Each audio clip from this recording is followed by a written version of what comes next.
Ismoil aka, mana bitta savol yomon qiynayapti aka. Bu hashamatning ichida nima kutyapti bizani? Bu hashamat ichida не только sizni videoni ko'rib turgan har bitta insonga qiziq bo'lsa kerak, tez orada ichkarisidan ko'rsangiz, inshaalloh sizlarga ham yoqsa kerak degan umiddaman. Birgalikda tomosha qilamiz. Yuring endi ichkarisidan obzor qilib O, chiqamiz. Hazrat akam уже topibdilar. Biz ning uchun obzor deyapti. Badarini. Mana bu zelon zonalarga qarang. Kirishdan oldin yashil zonalarni siz endi ustachilikdan xabaringiz bor, fasadini bitta o'zingiz baholab berasiz, Jasur. Aka, gap bo'lishi mumkin emas. Men ustalarning mehnatini bilaman. Bu travertin tosh, qo'l mehnati juda qiyin narsa. Ustalar uchun bitta like bosish esdan chiqarmang. Qani ketdi ichkariga. Bu xonadonimizni, bu qasr uyimizni qaysi yaqin insoningizga ravo ko'rgan bo'lardingiz? O'sha odamlarga jo'natib qo'ying, inshaalloh olsalar savobchi bo'lib qolasiz. Zahir aka. Мы покажем еще нет. Ты подожди, пусть наши зрители возьмут здесь. Да, успеем. Bu xonadonimizda necha sotuv Akmal aka? 4 sotuvdan iborat. Mana bu basseyn endi qish bo'lgani hisobiga basseyn yopib qo'yishgan 12 toshlar bilan. Gap yo'q lekin. Mana hammasi naturalniy 12 toshda shunda, to'g'rimi? Da, natural tosh ishlatilgan. Mehnat. Bu hamma narsaning orqasida mehnat kutib turibdi. Ko'p kutirmasdan endi ichkarisidan ko'rib chiqamiz xonadonlarni. Ketdi. Bismillah. Mana yuringlarcha. Voy, juda ham zo'r qilib qo'yishibdi. Kiruvchilarda shkoflar o'rnatib qo'yishibdi. Udobniy hamma narsa. Zerkalni oynalar bilan ketishdan oldin o'zlarini porядкаga keltira olish uchun.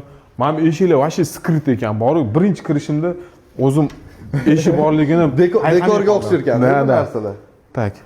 Ayollarimiz xonasi birinchi o'chiretdi. Ha, uyimizda полностью mebel texnika bilan o'sha jihozlangan, tayyor. Mana birinchi marta kirib ko'rishim, endi maksimalni xato kamchilik bo'lsa, oldindan uzr so'raymiz. Mabodo obzorda kamchilik bo'lib qolsa, tak, bu xona ichkariga kirib oyoqlarim mazza qilyapti, полностью teplый pol ekan xonadon.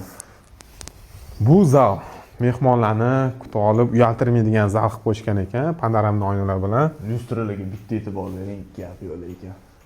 Tak. Endi tepadagi xona, men bu xonani ko'rsatib o'tamiz. Men bu eshik borligini hali ham payqamay qoldim. Hozir sal qolganda. Ha, bu birinchi etaj. Birinchi etaj zal. Родительский спальня. O'zini sanozor bilan birga. Tak. Aka, bularni kuttirmaylik, ikkinchi qavatda bitta ko'rsating. Yuringlar. Yo'qda общий sanozor bo'lsa kerak. Endi vaqtimiz yetmaydi ekan, uni ko'rsata olmaymiz. Inshaalloh pastdagi ma'lumotlarda nomer qoldiramiz. Pastdagi qarang, gap yo'q ekan. Pastdagi nomerlarga telefon qilib kelsanglar, uyimizni полностью sizlarga ko'rsatib chiqamiz.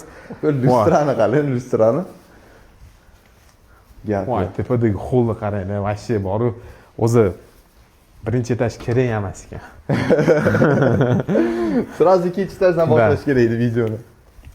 Spalnilarni qarang. Gap yo'q ekan. Keng patologlar baland ekan-da. Inshaalloh har bitta havas qilib niyat qilgan insonlarga shuna xonadon nasib qilsin. Detskiy xon. Farzandli uchun xonani qarang aka. Gap yo'q lekin tanlangan ranglarni qarang.